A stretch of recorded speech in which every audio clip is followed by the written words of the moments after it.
nk'ibisanzwe rero ikiganiro n'ubucumbuzi iyi ni IRTV ijwi ry'urugwiro sauti ya kirafiki aho mutwumva muciye no kuri YouTube channel yacu IRTV magana 250 ndetse no kuri channel kabiri ngeisa magana 250 mu kiganiro n'ubucumbuzi cy'uyu munsi rero intumwa yacu idasanzwe iri mu karere k'ibiyaga bigari by'umwihariko ibunagana iradusobanurira ibiri kubera ibunagana aho bihagaze nuko bimeze. Reka rero nkuko mubona ku mashusho tumutegeye amatwi. Aho byari biri kuwa gatandatu gihe cyo mirwano yari karishe maze population ihungira ibunagana aho naba ni population yiyo mu misozi iyo za Canzo maze baruhukira bunagana bageze bunagana naho birashushe maramo bose bamanuka sasa bari kujya mu Uganda. Mu majwi ya Alvin Johnson Mutembo nkuko mumaze kuyumva kandi nkuko tubibona ku mashusho murabona n'uruvunganzoka impunzi zikoreye utuntu tutandukanye harimo amatungo abana abagore bari kuva ku gice cya Repubulika ya Demokarasi ya Kongo berekeza ku gice cya Repubulika ya Uganda ku mupaka wa Bunagana bajya Kisoro. Urabona imizigo ni kibazo nyine intambara irasenya ntiyubaka kandi nta rugwiro ruba mu ntambara nuko rero bimeze. Urabona ko nyine biteye agahinda.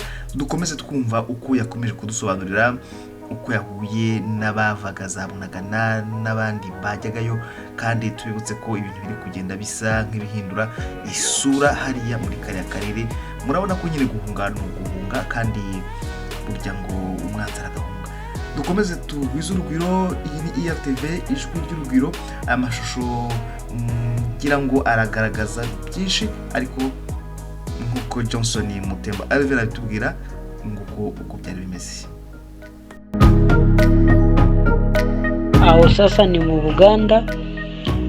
Napimye kugerageza kuganira n'undi muntu uvuye sasa mu Buganda.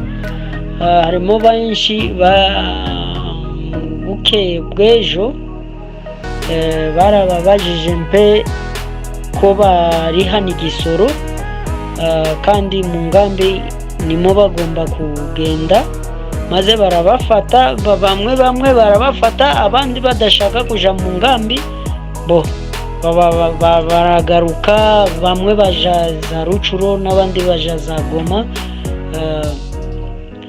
Niho sasa nabonye umwe sasa ari kuhita mbona kuganira nawe abona kumbwira guco. La cité de Bunagana qui accueillait les habitants de Runyoni, Canzu, Gisiza et ailleurs, elle aussi vient finalement de se vider de sa population. Pendant que je suis en train de réaliser cette vidéo, je suis en Ouganda et ça ce sont des Congolais tellement fatigués, ils sont en train de fuir vers l'Ouganda. Je ne sais pas vraiment affirmer que toute la population de Bunagana est partie, mais je peux avouer sans peur d'être contredit que plus de 90% de la population a fui vers l'Ouganda. Voilà. Les enfants, les vieillards, les mamans enceintes, les mamans allaitantes aussi. C'est pas vraiment facile. C'est pas facile. C'est un calvaire que la population est en train de traverser. Que Dieu seul nous vienne en aide, parce que c'est lorsqu'ils sont en train de constater que peut-être nos autorités ont failli à leurs obligations. C'est pas facile.